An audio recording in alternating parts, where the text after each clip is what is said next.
नमस्कार। इस समय आप देख रहे हैं विंध्याटीवी.com और मैं हूं आपके साथ पुष्पराज द्विवेदी। आज हम बात करेंगे, जैसे अभी आप देख रहे होंगे कि एक बाढ़ छिड़ा हुआ है पूरी तरह से देश में, और वो इस बात को लेके कि आयुर्वेद का जो एक मुद्दा है कि आयुर्वेद से पब्लिक को क्या बेनिफिट होता है या कि जनता को क्या बेनिफिट होता है। इस कोरोना में आप समझ गए होंगे कि आयुर्वेदिक का कितना बड़ा उपयोग है। एक छोटा सा उदाहरण देता हूँ। आपको पता होगा कि बाबा रामदेव जो है वो पतंजलि का एक ब्रांड है, उनका एक पतंजलि के नाम से वो बिजनेस करते हैं अपना, और वो बिजनेस जो है वो इसी होम्योपैथिक के उस पे आता है ना, कैटेगरी में आता है। वो देसी हम लोगों को चूतिया कैसे बनाते हैं कि देसी उत्पादन, कोई भी चीज़ वो तो देश का उत्पादन करके वो देश में ही बेचते हैं। पहले इस आदमी का आप मेन मकसद समझिए। 2006 में इनकी कंपनी आई थी। 2006 में, उस समय यूपीए कांग्रेस की सरकार थी। 2006 में इन्होंने जब अपना बिजनेस स्टार्ट किया था तो किस इनका आंकड़ा क्या था, इनका रेवेन्यू क्या था। उस समय इनका रेवेन्यू 100 करोड़ का था जब इन्होंने इसे स्टार्ट किया 2006 में। फिर आपको पता है कि धीरे धीरे ग्रोथ करती है। आज पता है आपको बाबा रामदेव की कंपनी कितनी बड़ी है? शायद उनका सालाना जो रेवेन्यू है वो 10,000 करोड़ का है। 100 करोड़ की कंपनी आज 10,000 करोड़ का उसका टर्नओवर है। वो मेडिकल साइंस को चैलेंज कर रही है।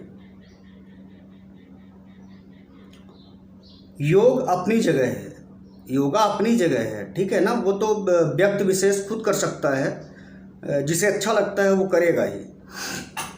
इनका पूरा पहले खेल आप समझिए। आज आपको पता है कि कोरोना जब से 2019 से, ये यहाँ की स्थिति नहीं है, पूरे वर्ल्ड की स्थिति है। ये सरकार को या कि पब्लिक को क्या योगदान दिया, कितने रुपए का योगदान दिया, या जनता को कितने रुपए का बेनिफिट दिए। ये अभी आपको पता होगा, ये विवाद जब छिड़ा है तो ये बाबा रामदेव जब खुद मेडिकल साइंस या कि हॉस्पिटल में एडमिट होने गए तब ये चीज़ें आई सामने कि आप तो सांस फुला के, पेट निकाल के लोगों को चूतिया बनाते हो। आपको ये जानकर हैरानी होगी कि जो सरकारें अपना डाटा दिखाती हैं आपको, भारत में है क्या, कितने रिसर्च सेंटर हैं। रिसर्च सेंटर यदि हैं भी तो उसमें काम करने वाले, रिसर्च करने वाले व्यक्ति कितने हैं। आपको पता है मेडिकल साइंस में कोई भी व्यक्ति हिंदुस्तान में यदि वो पढ़ता है भारत में, तो वो भारत में पढ़ने के बाद रिसर्च यहाँ पे वो नहीं करता है, वो बाहर की कंट्री जाता है, क्योंकि उसे पता है कि सरकार यहाँ रिसर्च पे खर्च कितना कर रही है। अपने रेवेन्यू का 2%, 1% भी सरकार उस पर नहीं खर्च करती है।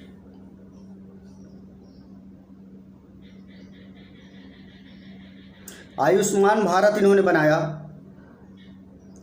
और मैं एक रिपोर्ट आज देख रहा था कि भारत में जो लड़के पढ़ते हैं यहाँ पे, जिनकी रुचि है पढ़ाई में, जो यहाँ पढ़ते हैं मेडिकल साइंस में, जो रिसर्च करना चाहते हैं, उसमें से 78% लोग पढ़ने के बाद जब उन्हें पता चलता है कि यहाँ उनका कोई भविष्य है ही नहीं। भविष्य कैसे होगा जब सरकार की जो जीडीपी है उसका कुछ हिस्सा जब आप मेडिकल साइंस को देंगे, वहाँ पे खर्चा करेंगे। आय का जरिया तो बहुत बड़ा है रेवेन्यू का आपके, लेकिन उसे आप खर्च किस दिशा में करते हैं? खर्च उसे आप कर्ज देने पे करते हैं, खर्च उसे आप होम्योपैथिक पे ले जाएंगे। यदि आपको ये जानकर हैरानी होगी कि यदि आप सरकार के साथ जुड़े हैं, सबसे बड़ा खेल यहीं पे समझ लेना चाहिए लोगों को कि जब 100 करोड़ की कंपनी 1,000 करोड़ की, 10,000 करोड़ की बन सकती है, तो आपको सारा खेल इतने में ही समझ जाना चाहिए। रेवेन्यू आप ले रहे हो इंस्टीट्यूटों से, रेवेन्यू आप ले रहे हो मेडिकल साइंस से, और उसको आप लगा कहाँ रहे हो, दे किसे रहे हो? आपको पता है कि होम्योपैथी की कितनी कंपनियां हैं? सबको पता होगा ये, आप लोग रेगुलर यूज घर में जो चीज़ें यूज करते हैं। बैद्यनाथ बहुत पुरानी कंपनी है। बैद्यनाथ का जो विस्तार हुआ था या उसका जब स्थापना हुआ था, ये 1950 के आसपास, 1947 में ही हो गया था। आज उसका रेवेन्यू आपको पता है सिर्फ और सिर्फ 500 करोड़ का है।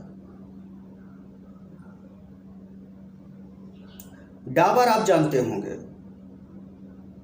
बहुत सारी ऐसी हैं, शहनवाज हुसैन का प्रोडक्ट है, बहुत सारी ऐसी कंपनियां हैं, लेकिन इतना जल्दी कोई ग्रोथ कैसे कर सकता है? वो कंपनी जो 1950 के आसपास उस दशक में शुरू हुई थी, उसका आज का रेवेन्यू 500 करोड़ रुपए है। और जो कंपनी अभी 15 साल पहले बनी, वो आज कहां पहुंच गई?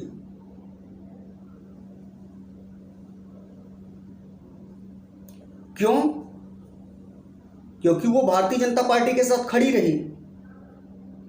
आप किसी भी विषय में देख लीजिएगा, आप पहले देखिए, यहाँ कोई मोदी भक्त या कि कांग्रेस की कोई बड़ाई या कि भारतीय जनता पार्टी की, इससे मतलब नहीं है। यह देश की अर्थव्यवस्था समझना है आपको। ये जो मैं बातें बोल रहा हूँ, ये मैं किसी पार्टी या किसी व्यक्ति उसके हिसाब से नहीं बोल रहा हूँ। ये मैं बोल रहा हूँ कि आम आदमी कम से कम इसे समझे तो, कि हम जा किस दिशा में रहे हैं, जा किधर रहे हैं। आपको पता है कि लोग राफेल देश में आ जाने से क्या होता है? आप 100 राफेल ला लीजिए, क्या होगा उससे? आप पहले ये देखिए कि आप विस्तार किस चीज का कर रहे हैं। आपके पास है क्या चीज? मोटी चीज आपके पास क्या है? हर चीज के लिए आप विदेश पे ही क्यों डिपेंडेंट हो? आज यदि भारत के साथ कहीं का युद्ध शुरू हो जाए, ठीक है, जैसे चाइना रोज घुसता है, पाकिस्तान रोज सीज फायर या कुछ भी पर डे कुछ न कुछ खबरें आती रहती हैं, कुछ न कुछ होता रहता है। क्यों होता है? क्योंकि उन्हें पता है आपके पास कुछ नहीं है। मिसाइलें रखने से या कि बड़े पैमाने पे बहुत सारी, ये देश की खैर ये खुफिया जानकारी होती है, इसके बारे में आदमी को ज़्यादा बात नहीं करना चाहिए, लेकिन फिर भी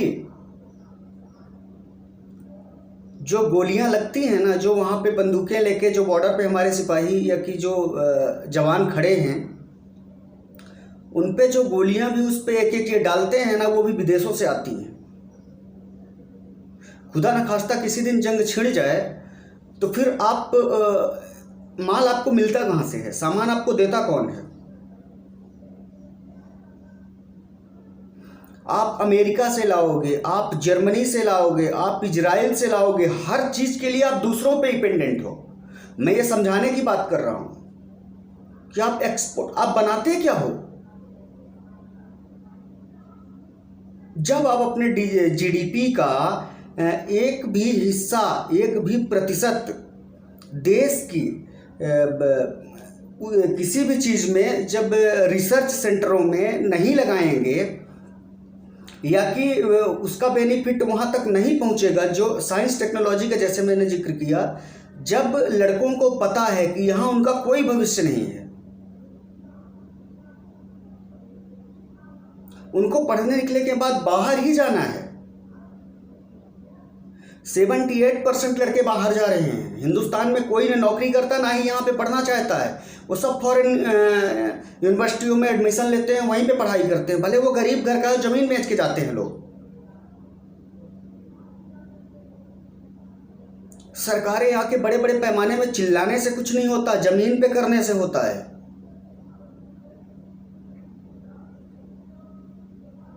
और भारत को ऐसे व्यक्ति भी अब नहीं मिलेंगे जो अटल बिहारी वाजपेयी या माननीय महामहिम उस समय जो राष्ट्रपति जी थे एपीजे अब्दुल कलाम, उनके जैसे व्यक्ति तो भारत में पैदा ही नहीं होंगे कभी भी। जो लोग यहाँ रह के धरती पे कुछ चीज़ों का परीक्षण किया, यहाँ पे कुछ चीज़ें बनाई, जिसे आप बेच सकें, आप बाहर उसे एक्सपोर्ट लोगों को दे सकें और उससे अपना रेवेन्यू जनरेट कर सकें।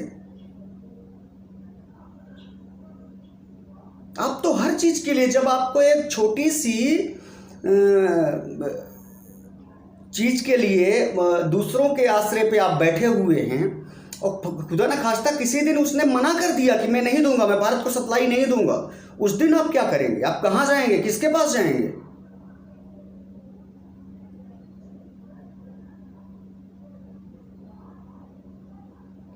आप देख रहे हैं कि इतनी बड़ी महामारी आई, किसी के पास कोई इलाज नहीं। हिंदुस्तान ही सबसे ज़्यादा उसकी चपेट में आज क्यों है? बाकी देश तो सबने अपना अपना जुगाड़ लगा लिया, हिंदुस्तान ही आज तक जुगाड़ क्यों नहीं कर पाया? क्यों इतना पीछे था? क्योंकि आपने उसे पहले से इतना कमज़ोर बना के रख दिया है। जब आपके पास रिसर्च करने वाले व्यक्ति ही नहीं हैं, उस पैमाने पे लोग ही नहीं हैं, तो रिसर्च करेगा कौन? बनाएगा कौन उसे? तो आप उसे तो सबसे पहले जो न्यू है उसे आपने भी पूरी तरह से खत्म कर दिया है।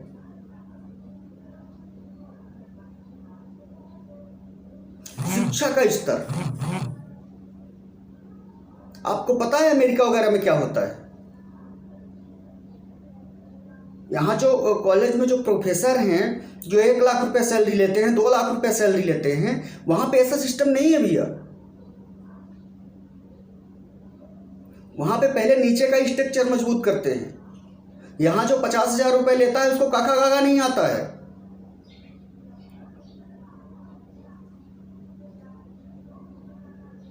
तो एलोपैथिक और जो ये होम्योपैथिक में जिस पे इस समय बाढ़ छिड़ा था, इसमें है क्या? देश को अब किस तरह से बांट दिया गया है?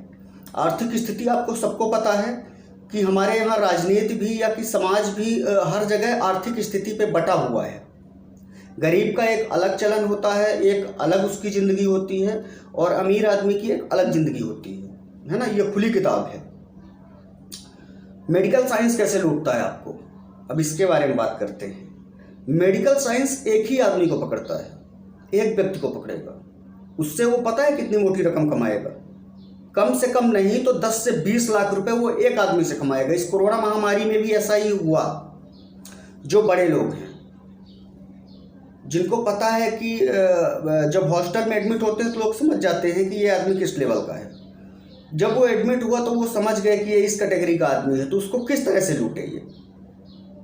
उसको 10 लाख, 20 लाख, 30 लाख इस पैमाने पे वहाँ पे हॉस्पिटल लूटते हैं। और होम्योपैथी का क्या काम है?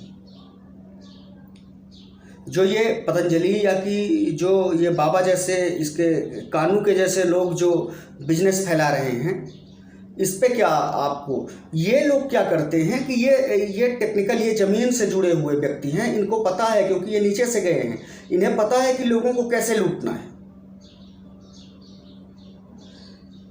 यदि मेडिकल साइंस एक आदमी को 30 लाख रुपए की चपेट दे रहा है, तो जो होम्योपैथिक वाला आदमी है वो भी 30 लाख की चपेट दे रहा है देश को, लेकिन उसका तरीका अलग है, डिफरेंट है।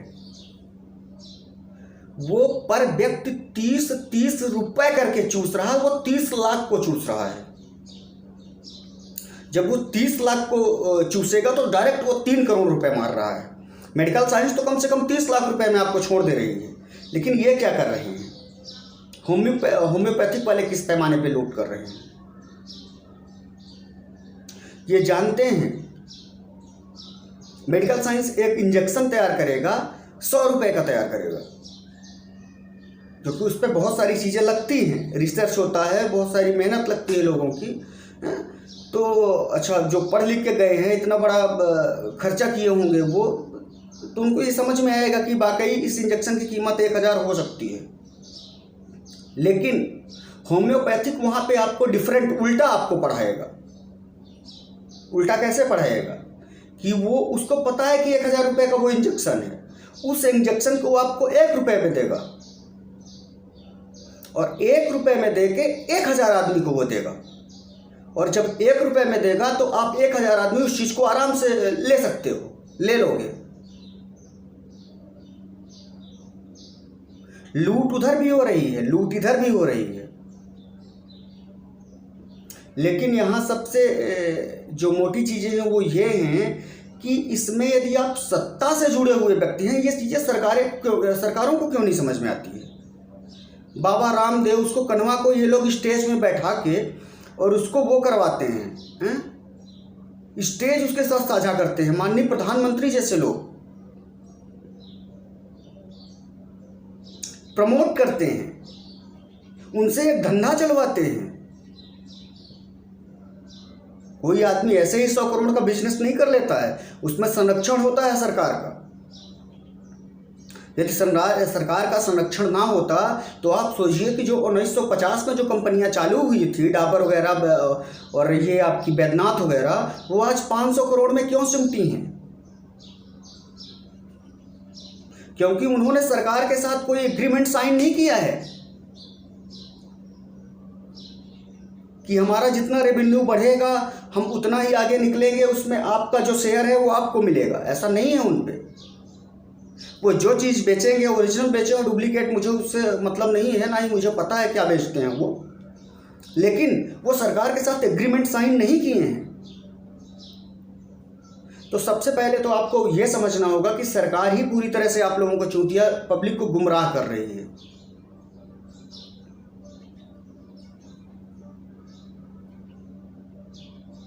आप जाके हर विभाग के कम से कम पहले सरकारी डाटा पे थोड़ी सी जानकारी लीजिए, तो आप लोगों को पता लगेगा कि देश में कितने बड़े पैमाने पे खेल चल रहा है।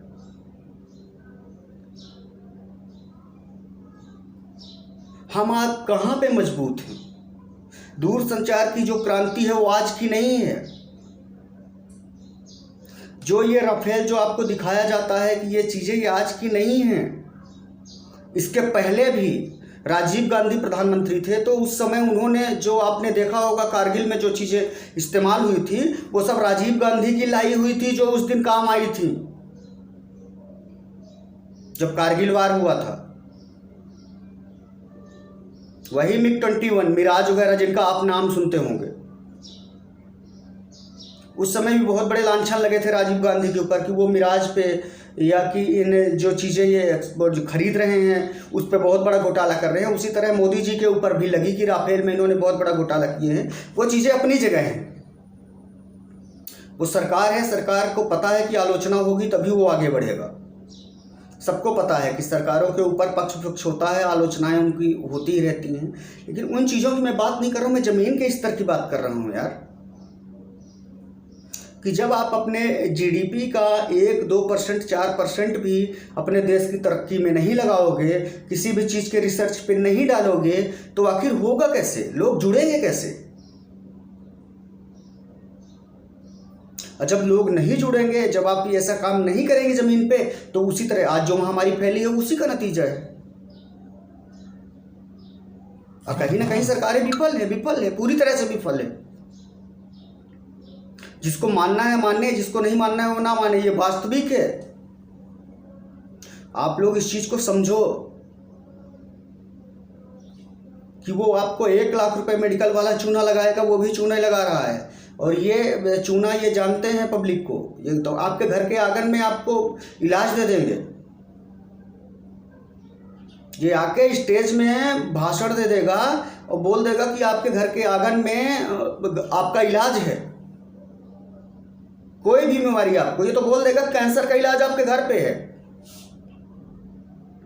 और सबको पता है कैंसर का इलाज कहाँ है, और ये स्टेज पे आके बोल देता है कैंसर का इलाज आपके आंगन पे है, और मैं आपको 10 रुपए में दे देता हूं कैंसर का इलाज। तो जिसको कैंसर नहीं होगा वो भी 10 रुपए का इलाज लेने के लिए खड़ा हो जाएगा लाइन पे और जाके खरीद लेगा कि जब कभी होगा तब वो उसे इस्तेमाल करेगा। अब पता सबको है कि कैंसर का इलाज ही नहीं है, लेकिन फिर भी मैं पहले ही बता चुका हूं, ये माइंड को हैक करते हैं। ये लोगों को समझ रहे हैं कि लोग जाग सो रहे हैं। अब भारत की राजनीति जो भारतीय जनता पार्टी करती है ना, या कि जो कांग्रेस करती है, ये आपको आर्थिक आधार पे यहाँ की राजनीति होती है। देश की गरीब जनता जो सोचती है कि मोदी जी उसके हितैषी हैं या राहुल गांधी, कोई भी उनका हितैषी नहीं है। तुमको पूरी तरह से ये समाज को विकलांग किए दे रहे हैं, और कर ही दिए कुल मिला के। 2000 रुपये का एक गैस सिलेंडर दे के हैं, और 2000 रुपये लोगों को दे के पूरी तरह से विकलांग बना दिए हैं ये। वही आदमी अच्छी खासी कमाई करके अपना घर चलाता था, वही आदमी को ये लोग पता नहीं किस दिशा की ओर ये लेके जा रहे हैं। आप विदेशों में जाइए, कहीं भी ऐसी नीतियां नहीं है। लोग खुद, हर व्यक्ति काम करता है और हर व्यक्ति खाता है, लेकिन यहाँ ऐसा नहीं है। यहाँ सरकार जानती है कि कितने % गरीब लोग रहते हैं। 80% लोग गरीब हैं, तो वो समझती है कि गरीब है तो इनको फ्री वाला ज़्यादा हम प्रलोभन देंगे। राजनीति कहाँ पे होती है, तभी लोग हमारे साथ जुड़ेंगे।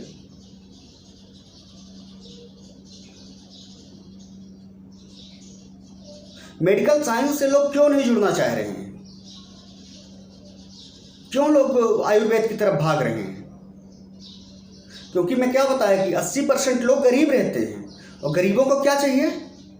सस्ता इलाज चाहिए। उनके पास पैसा नहीं है, तो बाबा रामदेव किसी दिन भी आएगा और कैंसर का यदि इलाज 1 रुपये में देगा तो शायद 130 करोड़ लोग जो हैं वो सब उसका 1 रुपये वाली दवाई खरीदेंगे,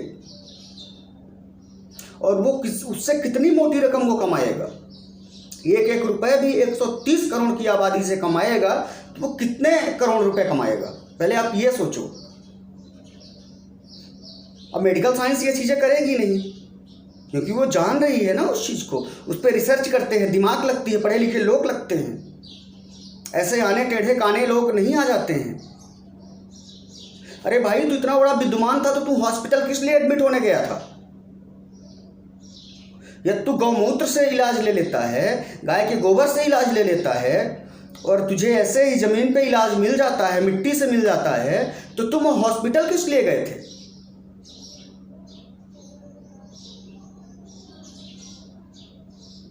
इतना लताड़ा इसको मेडिकल स्टाफ ने, मेडिकल साइंस ने इतना लताड़ा इस आदमी को कि इसको तो मुंह नहीं दिखाना चाहिए अपना समाज में। इतना लताड़ा इसको।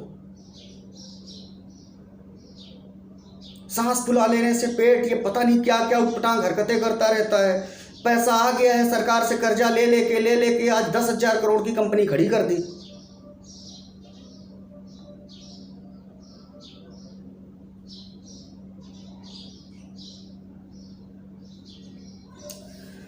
चलिए, ये चीज़ें चलती ही रहेंगी, और आपको अपना कीमती समय देने के लिए सभी को बहुत बहुत धन्यवाद। और आप लोग वीडियो को देखें, शेयर करें, लाइक करें या ना करें, फिर बोल रहा हूँ, लेकिन इसे कम से कम अपने दोस्तों और अपने मित्रों के साथ तो शेयर करें, ताकि लोग सुने। जिसे पसंद आता है, जिसे नहीं पसंद आता उसके लिए हम कर भी क्या सकते हैं, लेकिन जिसे पसंद आता है उससे हमारी बार बार यही रिक्वेस्ट है कि लोगों में शेयर करें। देश के हालात ऐसे ही चलते रहेंगे, वो सुधरने वाले नहीं हैं, क्योंकि जब हम सुधरेंगे तभी देश सुधरेगा। धन्यवाद।